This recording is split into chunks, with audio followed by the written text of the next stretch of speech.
Hello, today we will learn about assignment operators and their types.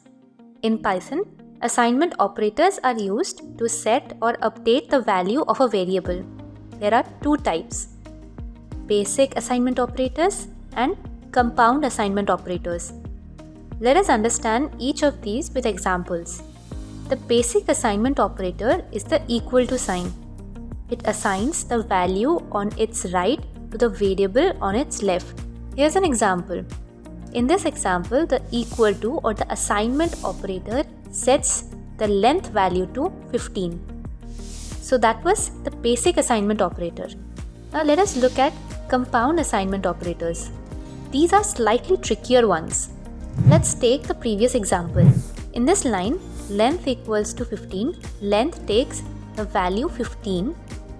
Now if I ask you to increase the value of length by 5, you will probably do it in this way: length plus 5.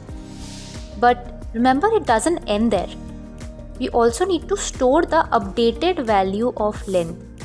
But do we create a new variable to store the updated value of length? Not necessarily. You can store the updated value of length in length variable itself.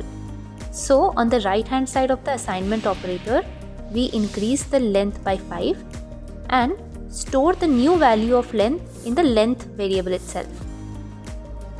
In situations like these, where you are using arithmetic operations and assignment operations on a single variable, you can use a shorter notation. So as per our example, you write the variable you are updating, that is our length variable, on the left, and the value by which you are updating it, that is by 5, on the right. And this is how it looks: length plus equals to 5. This shorthand way of performing operations on a variable and assigning the result back to the variable itself is called the compound assignment operator.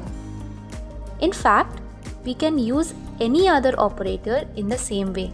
For example, x minus equals to 5 subtracts 5 from x and assigns the result back to x. In a shorter way of writing x equals to x minus 5 is x minus equals to 5. Similarly, you can perform similar compound assignment operators on multiplication,